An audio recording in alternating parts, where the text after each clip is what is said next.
अस्सलाम वालेकुम viewers, talk with Abid Khan में खुशामदीद। व्यूअर्स, आज की इस एपिसोड में मैं आपको एक ख़ास शख्सियत से मैं मिलवाना चाहूँगा जिनसे मेरी रिसेंटली मुलाकात हुई थी और कुछ टॉपिक्स के ऊपर हमारी डिस्कशन हुई थी। उनसे मिलने के बाद मैंने ये डिसाइड किया कि उनकी एक्सपर्टीज़, स्ट्रगल और एक्सपीरियंस के बारे में आपको आगाह करूँ। आइए मिलते हैं नाजिद सोलेह से।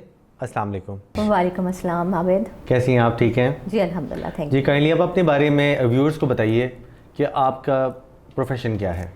Abid, thank you so much, आपने मुझे इनवाइट किया। और जहाँ तक मेरे प्रोफेशन का ताल्लुक है, मैं basically image consultant, makeup artist और हेयर कलरिस्ट, स्टाइलिस्ट हूँ।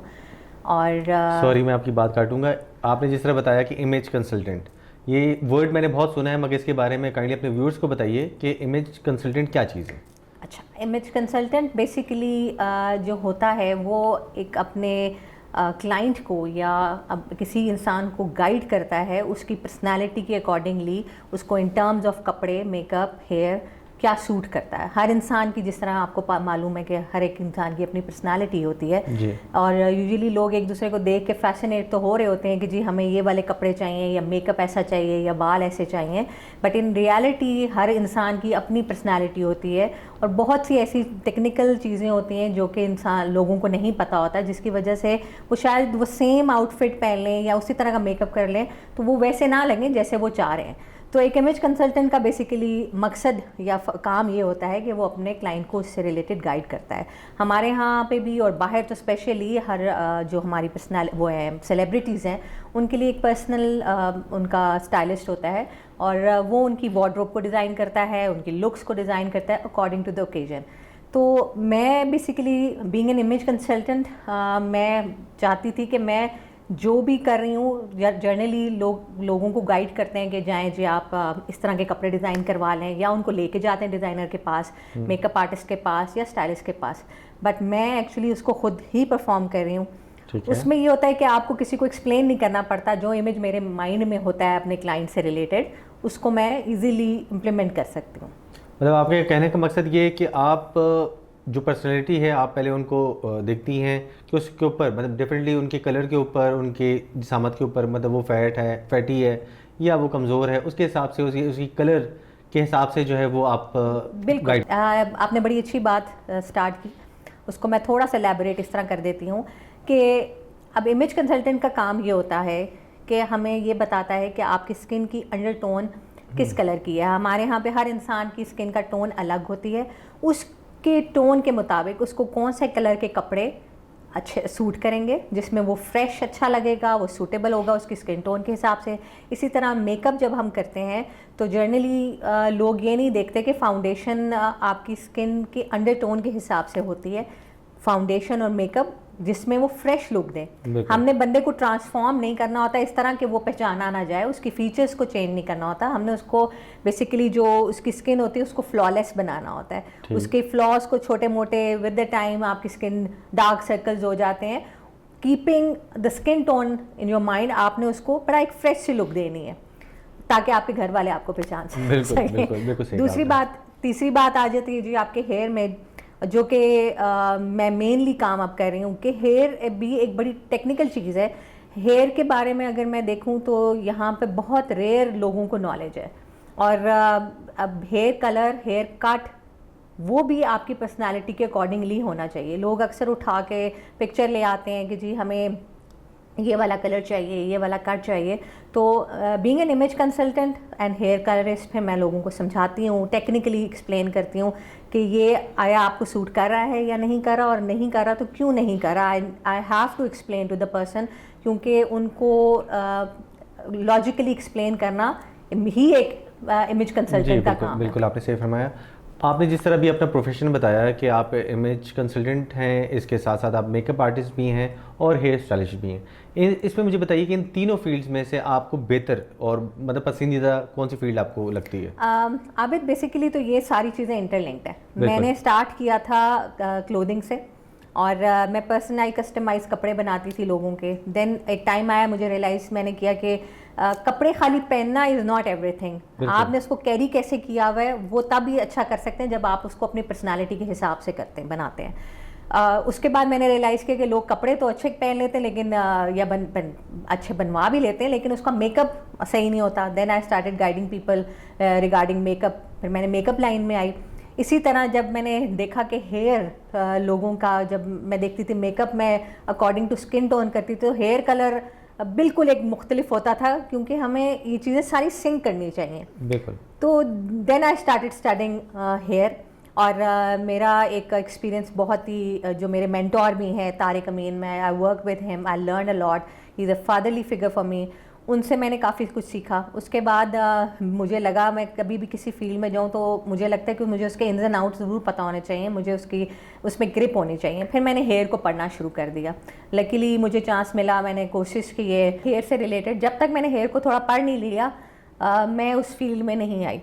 जब मैंने हेयर पढ़ा और अब मेरे पास जो मोस्टली जो आपका सवाल था कि आप सबसे ज़्यादा इन्जॉय क्या करती हैं, ऑल्दो इट्स टफ, लेकिन अब सबसे ज़्यादा जो मेरा काम है वो हेयर से रिलेटेड है।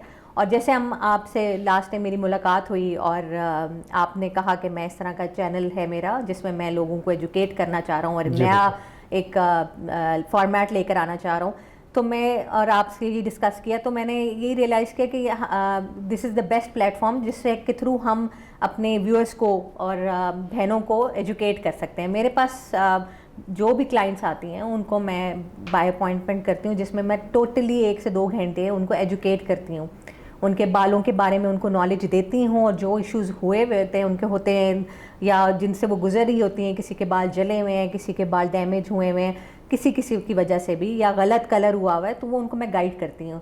तो वो तो एक लिमिटेड मेरे पास क्लाइंटल है जिसको करती हूँ। तो इस प्लेटफॉर्म के through at least I can guide people के जो इश्यूज़ हमारे यहाँ पर लोग फेस कर रहे हैं।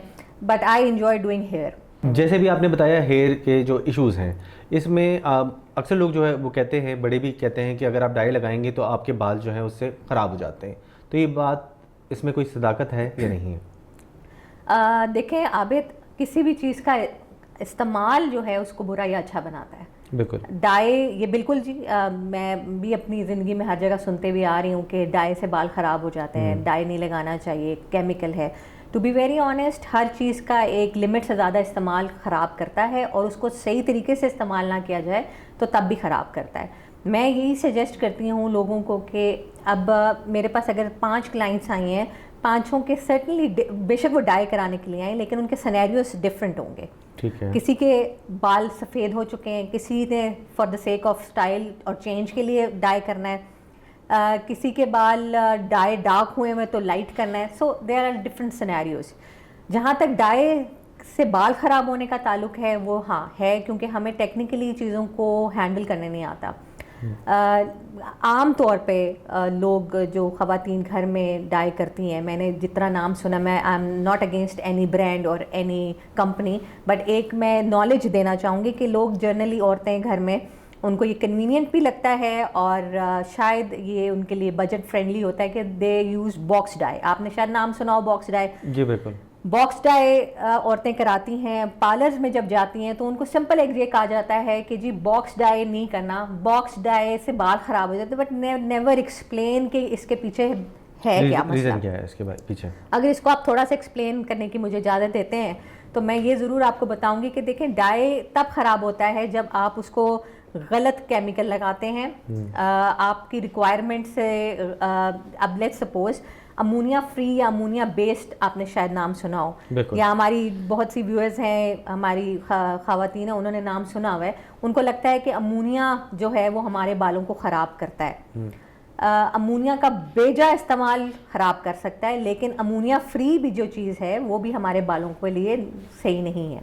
अब जो बॉक्स डाइज हैं उसको थोड़ा सा मैं एक्सप्लेन करूं तो बॉक्स डाई क्यों ख़राब करता है आपके बालों को, क्योंकि वो अमोनिया फ्री होता है। अमोनिया फ्री डाई जो होता है, अमोनिया का पर्पस इन शॉर्ट ये होता है कि वो आपके बालों की फर्स्ट लेयर क्यूटिकल को ओपन करता है और उसमें वो कलर डिपॉजिट करके ऐसी लेयर में लेके जाता है जहाँ पर आपके बालों का कलर ऑलरेडी होता है, और वो उसको क्लोज करके बालों को सॉफ्ट बना देता है और वो आपके बालों में डिस्कलरेशन नहीं करती। Second cheese the most important is कि आपने रूट को जब करना है तो डेवलपर, आपने नाम सुना होगा, 20% डेवलपर लगाना है। अब कई लोग जल्दी के लिए या कुछ लाइट करने के लिए 30-40 का इस्तेमाल कर देते हैं, जो कि गलत है, और उसकी वजह से ही मेन आपके बाल सफ़ेद होना शुरू हो जाते हैं, डैमेज होते हैं। ये चीज़ें एक प्रोफेशनल बंदा ही आपको अगर एक्सप्लेन करे और बताए, क्योंकि जर्नली मैं सच्ची बात बताऊं तो हमारे यहाँ पे इस चीज़ की नॉलेज भी कम है और लोग देते भी नहीं हैं जो प्रोफेशनल, तो उनकी वजह से आपके बाल डेफिनेटली ख़राब ज़रूर होते हैं। लेकिन अगर आप सही तरीके से उसको इस्तेमाल कर रहे हैं और रेगुलर नहीं कर रहे, महीने में एक दफ़ा दो दफ़ा दो महीने के बाद करें तो इट्स गुड, कोई ख़राबी नहीं होती। प्रोडक्ट अच्छा यूज़ करें, ब्रांड अच्छा होना चाहिए, उसके अंदर क्या फार्मूला है वो, that is the thing which matter. और बंदा प्रोफेशनल होना चाहिए जिसको पता हो कि आपके लिए सूटेबल क्या है। नाज़िश, मुझे अब अपनी जर्नी के बारे में बताइए कि आपने जर्नी कैसे स्टार्ट किया, आपके जहन में क्या आया और आप किस से इंस्पायर हुई और आपने ऐसा कदम लिया? अब मेरा बेसिकली बचपन से ही शायद इंटरेस्ट था। मैं आर्टिस्टिक माइंडेड थी, पेरेंट्स से इनहेरिटेड होता है इंसान, आउट ऑफ नोवेयर तो कोई चीज़ नहीं होती। मेरी मदर भी पेंटिंग और उनको भी आर्ट का शौक़ था, तो आई तो वहीं से इनहेरिटेड हुई। लेकिन बाद में चीज़ों को एक्सप्लोर करना शुरू किया, क्योंकि अनफॉर्चुनेटली हमारे ज़माने में सोशल मीडिया का उतना रुझान नहीं था, आपको गाइडेंस इतनी नहीं थी, आपको समझ ही नहीं आता था, कोई हमें प्रोफेशनली गाइड करने के लिए बंदा नहीं था। उस ज़माने में डॉक्टर, इंजीनियर या टीचिंग साइड पे ही मेनली लोग गाइड करते थे कि आप अपना प्रोफेशन परस्यू करें। बट मेरा हमेशा था कि नहीं, जो मैं एक्चुअली मेरी अंदर से शौक़ है उससे रिलेटेड मैं फील्ड को ज्वाइन करूं। बट एट दैट टाइम कोई स्पेसिफिक स्कूल कॉलेजेस नहीं थे जो मुझे इसमें हेल्प आउट कर सकते। तो मैंने अपने आप को खुद ही आहिस्ता आहिस्ता पॉलिश किया। मैं कपड़े बनाती थी और ख़ुद से उस पर एम्बेलिशमेंट करती थी, मतलब अड्डे पे काम कर लिया या उस पर एम्ब्रॉयडरी कर ली, अपने लिए बनाती थी। शौक़ था एक्सक्लूसिव चीज़ें पहनने का।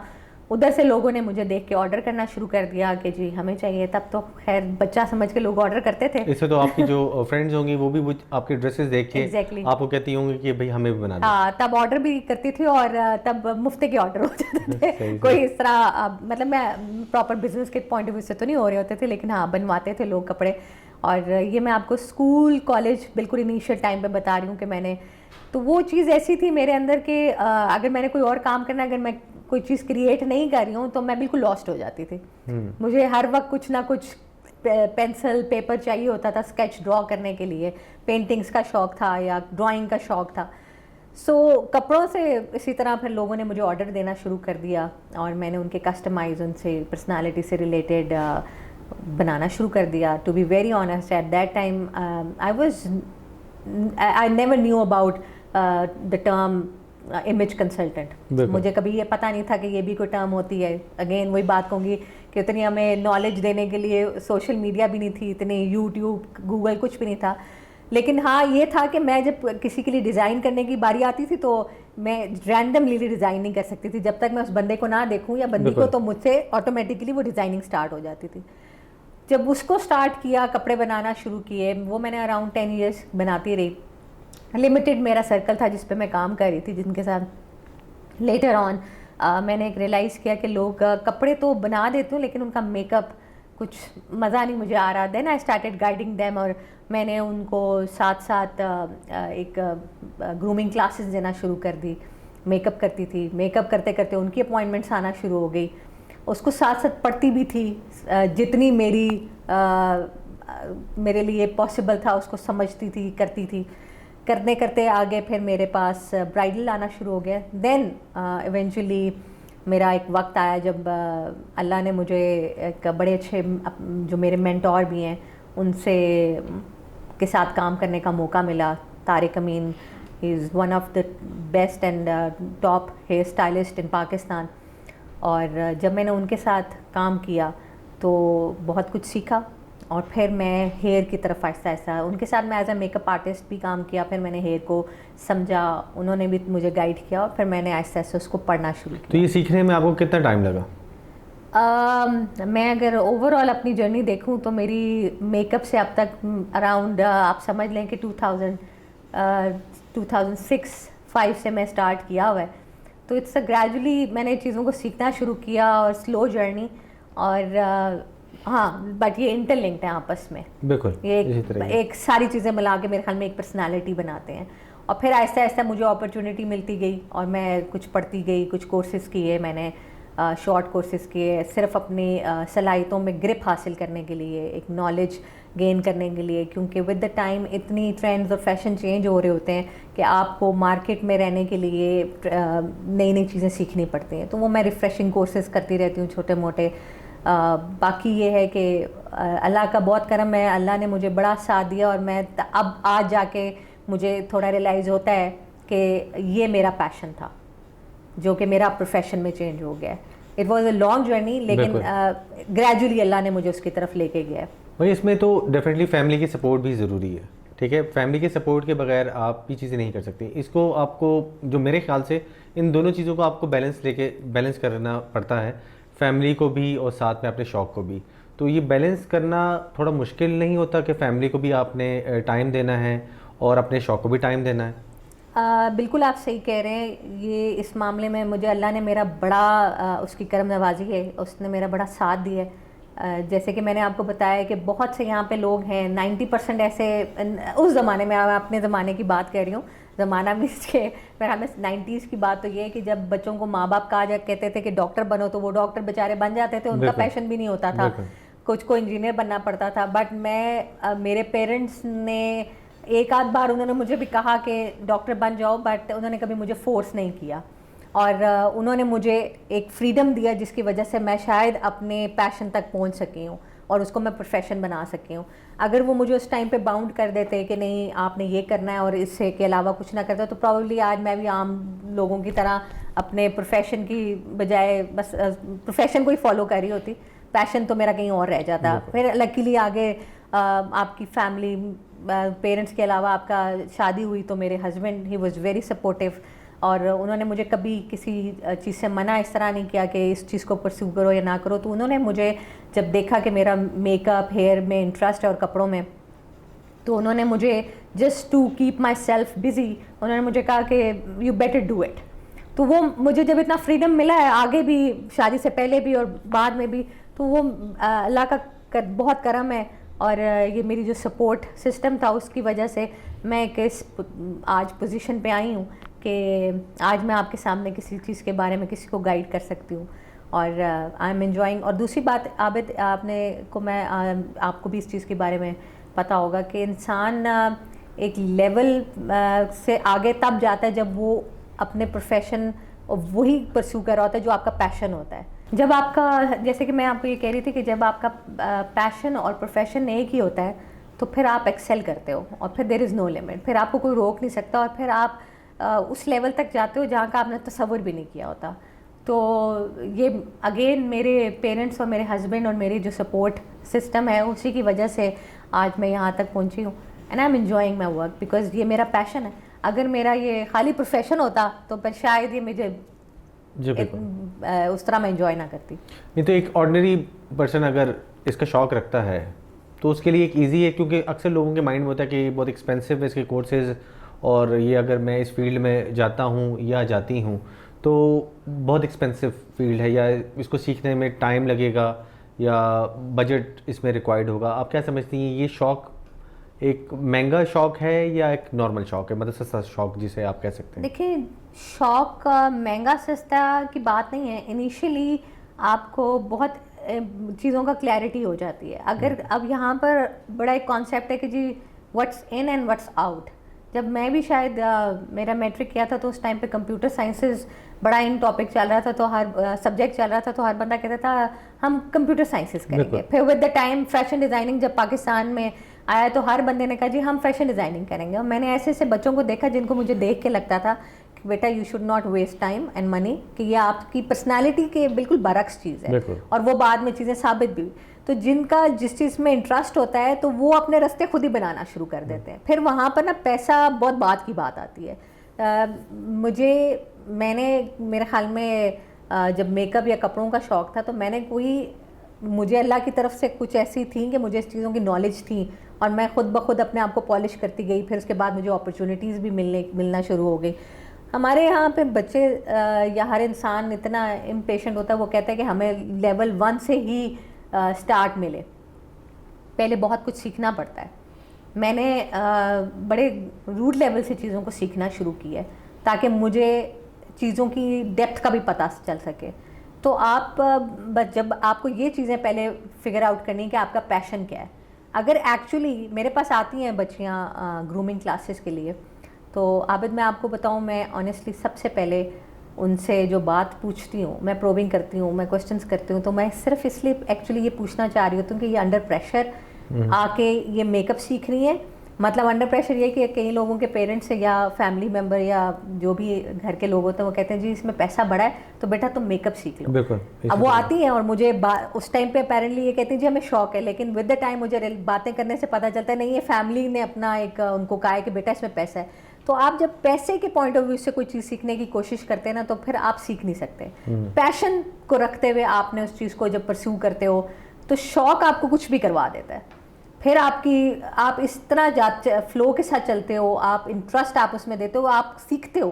फिर आपको ना टाइम का पता होता ना पैसे का पता होता। फिर पैसा जो है बेसिकली आपकी अल्लाह की देन है, वो अल्लाह फिर आप मेहनत करने वाले को खुद देता है। और फिर आप उसके साथ साथ स्टेप बाय स्टेप चलें। इनिशियली आप किसी से अच्छे बंदे के साथ, जैसा मैं आपको अगर किसी बंदा को पूछे तो मैं गाइड करूंगी कि किसी अच्छे प्रोफेशनल के साथ यू स्टार्ट वर्किंग। मैं अगर सैलून खोल के बैठ जाऊं क्योंकि जी मुझे मेकअप का शौक़ है और मैंने सीखना है किसी प्लेटफॉर्म से जाके, and I can't afford it, तो मेरे ख्याल में the best route is that कि you start working with a professional person, किसी अच्छे सैलून या ऐसे अच्छे आर्टिस्ट के साथ काम करें, जो कि अक्सर लोगों के लिए गवारा नहीं होता कि यार हम किसी के अंडर काम करें। That's the best way. वो आपको गाइड करेगा, वो प्रैक्टिकल चीज़ें आपको बताएगा। ट्रेनिंग बड़ी लिमिटेड टाइम की होती है। मैं इस तरह आप सबको शायद इसको एक्सप्लेन कर सकूं कि मैं अगर आपको गाड़ी चलाना सिखाऊंगी तो मैं सिर्फ हफ्ते या महीने की क्लासेस देके आपको सिखा दूंगी, लेकिन जब आप गाड़ी चलाएंगे तो वो प्रैक्टिकल चीज़ें आप सीखेंगे जो रन टाइम पे आप नए नए एक्सपीरियंस कर रहे होंगे। वो जो एक्सपीरियंस होता है ना, वो एक्चुअल आपको सिखाता है। तो ये जो प्रैक्टिकल आप जो करती हैं वो अपने आप पे करती हैं या आप लोगों पे करती हैं या घर वालों पे? नहीं, मेरे पास अल्हम्दुलिल्लाह मैं इसको प्रोफेशनली कर रही हूँ। मेरे पास क्लाइंट्स आते हैं और अल्लाह का बहुत करम है, बड़े दूर दूर से आते हैं, उन्हीं पे करती हूँ।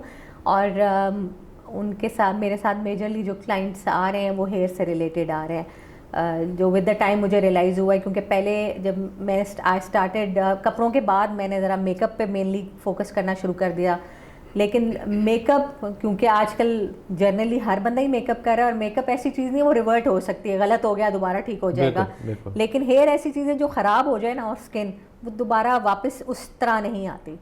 तो मुझे अब मतलब मैंने तकरीबन 10 साल के बाद रियलाइज़ किया कि लोगों को हेयर के बारे में बहुत जानने का इंटरेस्ट है और काफ़ी लोगों के बाल डैमेज हो रहे हैं और मेरे पास बहुत रिपेयरिंग केसेस आते हैं। तो मज़ा भी आता है, मुझे अच्छा भी होता है कि मैं उनको गाइड कर रही हूँ, मैं उनको एजुकेट कर रही हूँ। जैसे मैंने आपसे मुलाकात हुई और आपने भी मुझे कहा कि ये आपके पास जो इन्फॉर्मेशन है हेयर से रिलेटेड और अपने प्रोफेशन से रिलेटेड, तो प्लीज़ आप हमारे व्यूअर्स को भी शेयर करें। बिल्कुल। मुझे तो बड़ा अच्छा लगा, क्योंकि मेरे पास भी जब क्लाइंट कोई आता है तो मैं 2-2 घंटे 3-3 घंटे उनको इस चीज़ के बारे में एजुकेट करती हूँ। इसलिए एजुकेट करती हूँ ताकि अगर वो let's suppose for some reason वो मेरे पास नहीं आ सकते, तो वो अगले किसी के पास जाए तो उनको नॉलेज हो कि उन्होंने अपने बालों पे क्या ट्रीटमेंट करवानी है, क्या नहीं करवानी। तो हेयर का ना बहुत लिमिटेड हमारे पास ऐसे लोग हैं जिनके नॉलेज भी है और जो लॉजिकली काम कर रहे हैं। ये नहीं है कि जी क्लाइंट आके कह रहा है कि मेरे ये डाई कर दो और हम 2 मिनट की कंसल्टेंसी देकर उसको वो डाई कर देते हैं। हर बंदे की एक बैकग्राउंड में डिफरेंट चीज़ें होती हैं, बालों का कलर, टेक्सचर, उनका अंडरटोन।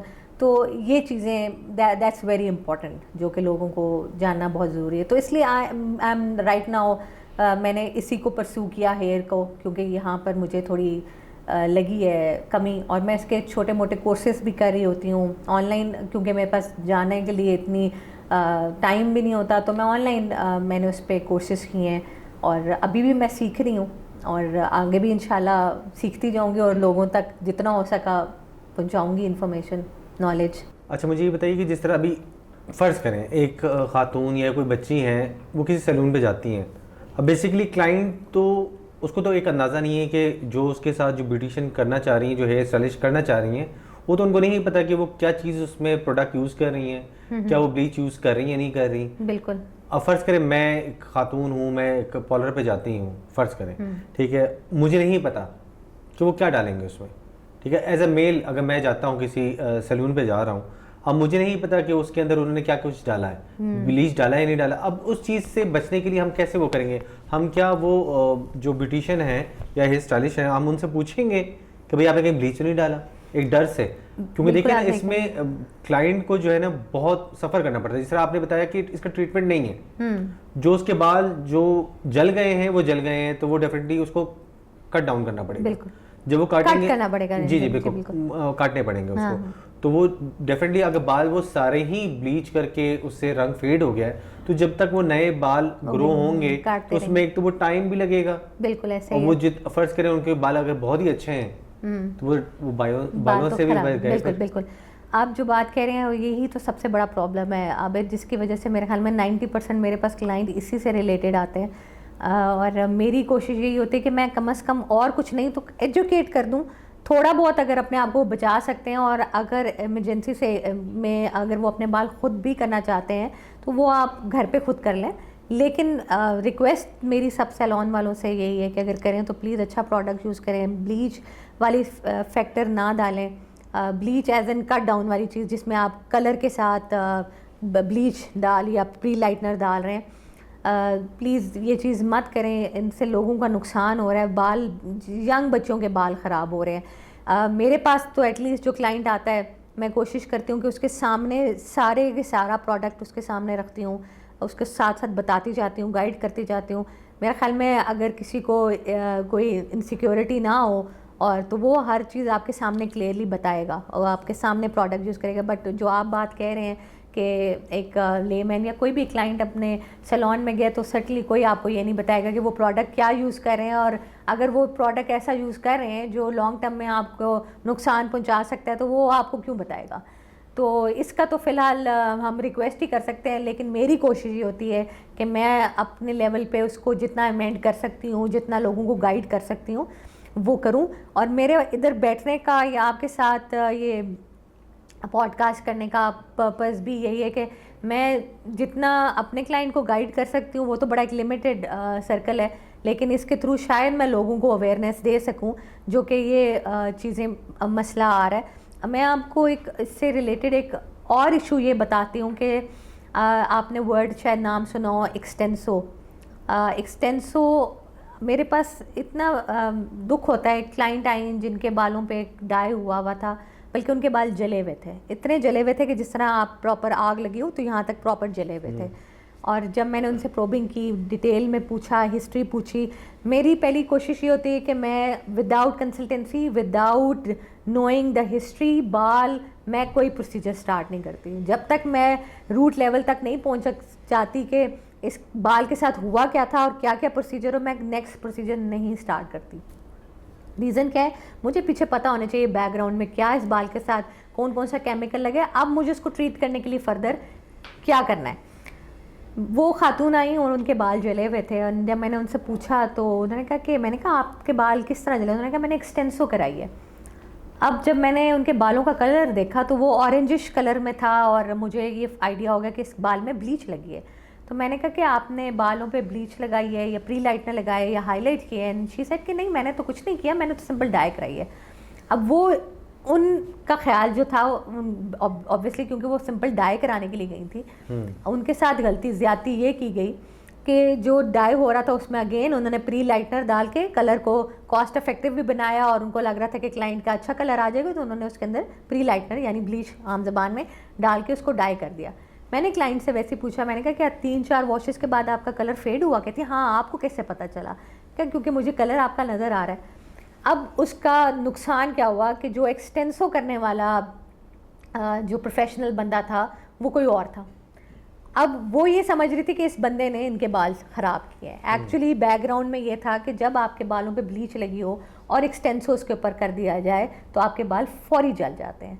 अब आप या हमारी कोई क्लाइंट जो है वो बेचारी डाई करा कर गई है किसी एक सैलून से और उसको नीचे बालों में ब्लीच लगा दी गई है, उस बेचारी को तो नहीं पता। सेम डे और नेक्स्ट डे वो किसी और सैलून में एक्सटेंसो कराने के लिए जाती है और बाल उस बेचारी के जल गए। मैंने 2 से 3 ऐसी क्लाइंट्स के साथ हो चुका है, एक बच्ची की शादी से 3 दिन पहले की बात है ये हुआ है। तो प्लीज़ ये रिक्वेस्ट ही है कि ऐसी ना कुछ करें कि किसी की लाइफ पे उसका अफेक्ट पड़े, या मतलब इतना इंसान मेहनत करता है अपने बालों के लिए, स्किन के लिए, तो उसको रिपेयर करने में मुझे ऑलमोस्ट 6 महीने से साल लगे। मैंने इसको स्लोली रिपेयर किया। तो इसके आपको मैं खाली साइड इफ़ेक्ट बता रही हूँ कि उनको कलर लाने के लिए ये लोग जो इतनी सी चीज़ करते हैं, 1 चम्मच पाउडर डालने से, उसके बाद के साइड इफ़ेक्ट्स कितने हैं, लोगों को कितना सफ़र करना पड़ता है। मतलब यानी कि लोग जो ब्लीच इसमें यूज़ करते हैं, जितने पाउडर से ब्लीच यूज़ कर रहे हैं, उससे ये हो रहा है कि वो अपने जो कॉस्ट जो कस्टमर से वो ले रहे हैं, वो अपना एक किस्म का खर्चा बचा दें।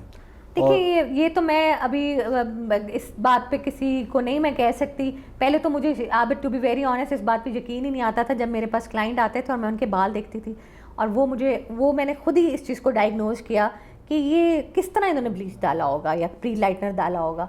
तो वो तो मैंने जब इतने ज़्यादा क्लाइंट इस चीज़ से गुजरते हुए आना शुरू हुए, मैं उनके एक एक करके रिपेयर करना शुरू हो गई, तो मतलब वो ऑब्वियसली आपको थ्रू वर्ड्स ऑफ माउथ आगे बात फैलती है कि जी मेरे इन्होंने ठीक किया, आप भी चले जाएं, आपको ये भी ठीक कर देंगे। वो रिपीटेडली लोग इस तरह आना शुरू हुए। फिर मैंने फिगर आउट करने की कोशिश की कि ये लोग करते क्या हैं। एक इत्तफाकन मैंने वीडियो देखी, एक खातून, अब उनका सैलून था, और वो बड़ी फ़ख्रिया तौर पे सबके सामने वो वीडियो में वो प्री लाइटनर उन्होंने कलर में डाला और वो करके दिखा रही थी। तो मैं शॉक में रह गई। देखें, मेरे पास कोई क्लाइंट आता है और मुझे लगता है कि उसका बॉक्स टैग हुआ है या ब्लैक कलर हुआ है और वो एक लेवल पे लाइट नहीं हो सकता, तो मैं उनको स्ट्रेट अवे बता देती हूँ कि यार ये इस लेवल पे मैं नहीं लेकर आ सकती, मैं इस लेवल तक ला सकती हूँ और ग्रेजुअली आएगा, एकदम नहीं आएगा। एकदम अगर आप चाहती हैं, क्योंकि हर इंसान का यहाँ पे कोशिश होती है कि क्लाइंट आया तो बस उसको एक ही वन गो में ब्लीच लगाओ या कुछ भी लगाओ, उसका कलर लाइट कर दो। आपको क्लियरली बताना चाहिए, आपको प्रोसीजर बताना चाहिए। इतने पढ़े लिखी हमारी कौम है, हमारे क्लाइंट्स हैं, उनको चीज़ें समझ आती हैं। आप काइंडली उनको गाइड करें कि ये इसके साइड इफ़ेक्ट्स हैं। अगर मैं मुझे शुरू में क्लाइंट्स ने आके कहा जी हमारा कट डाउन करके कर दें, तो मैंने फिर उनको खुद एजुकेट किया कि कट डाउन वर्ड आपने बड़ा कॉमनली सुना होगा, लेकिन कट डाउन के आपको पता है कि बाद में नुकसानात क्या हैं। आप उस चीज़ को, बड़ी हाई मेंटेनेंस है उसकी, बार बार ग्लॉसिंग करनी है आपने, हर 15-10 डेज़ के बाद ग्लॉसिंग, कॉस्टली भी है, और आपके पास कई बार टाइम नहीं होता, कई बार आपके पास फाइनेंसेस इतने लिमिटेड होते हैं, तो चीज़ें लोगों को थोड़ा एक्सप्लेन करनी पड़ती हैं। बहुत शुक्रिया नाज़िश, आपने हमारे व्यूअर्स को अपने प्रोफेशन के बारे में बहुत अच्छा गाइड किया। तो व्यूअर्स, आप जो भी आपके क्वेश्चंस हैं, आप हमारे कमेंट सेक्शन में जो है वो अपने कमेंट्स में अपने सवालात हमसे पूछ सकते हैं। तो इंशाल्लाह नेक्स्ट वीडियो में हम नाज़िश को दोबारा से मदऊ करेंगे और उनसे आपकी जो भी प्रॉब्लम्स हैं वो डिस्कस करेंगे। नाज़िश, आप क्या कहती हैं कि हम नेक्स्ट वीडियो में? बिल्कुल जी, बहुत मुझे तो खुशी होगी जो मैंने जितनी नॉलेज ली हुई है और वो मैं आगे लोगों तक स्प्रेड करूँगी, और ये दैट्स द बेस्ट प्लेटफॉर्म जिसके थ्रू मैं आगे स्प्रेड कर सकती हूँ। और मैं चाहूँगी कि आपके व्यूअर्स कोई भी उनकी हेयर से रिलेटेड, मेकअप से रिलेटेड और बीइंग एन इमेज कंसल्टेंट, मैं जिस तरह भी उनको गाइड कर सकी मैं डेफिनेटली गाइड करूँगी। और मैं किसी स्पेसिफिक प्रोफेशन को बुरा वाला नहीं कह रही, बट मेरी बस कोशिश होती है कि हम काम करें, अच्छा करें, किसी का नुकसान ना हो। और जो मैं देख रही हूँ, मैंने जो इश्यूज़ आ रहे हैं लोगों को, वो एड्रेस मेनली ब्रीफली एक्सप्लेन करने की कोशिश की है। तो अगर आप में से किसी के भी कोई प्रॉब्लम्स हैं तो आप हमें कमेंट भी कर सकते हैं और मैसेज कर सकते हैं, तो हम उसको लेटर ऑन डिटेल में डिस्कस करेंगे। आपके स्पेसिफिक इशू से रिलेटेड उसको एक्सप्लेन करेंगे, जो भी आपका इशू है वो रिजॉल्व हो सके और आप को कोई भी प्रॉब्लम ना आए। बहुत शुक्रिया नाज़िश, आपने हमें बहुत टाइम दिया आज। Thank you so much Abid, आपका इनवाइट करने का मुझे, और मुझे मौका देने का कि मैं अपने बारे में लोगों को बता सकूं, और जो मसले मसाइल बीइंग इमेज कंसल्टेंट और हेयर स्टाइलिस्ट मैं लोगों के देखती हूं, तो वो उनको एड्रेस करने का मुझे खुशी होगी कि मैं लोगों की हेल्प कर सकूं। तो मेरे ख्याल में इससे अच्छा प्लेटफॉर्म और नहीं होगा जहाँ पे मैं लोगों को हेल्प कर सकूँगी। बहुत शुक्रिया नाज़िश आपका। व्यूअर्स, इंशाल्लाह हम नेक्स्ट वीडियो में आपके सामने दोबारा से हम हाजिर होंगे, और इंशाल्लाह जो भी आपकी कमेंट सेक्शन में जो भी कोई क्वेश्चंस या क्वेरीज होंगी तो इंशाल्लाह हम उसके ऊपर बात करेंगे। बहुत शुक्रिया आपका। अल्लाह हाफ़िज़।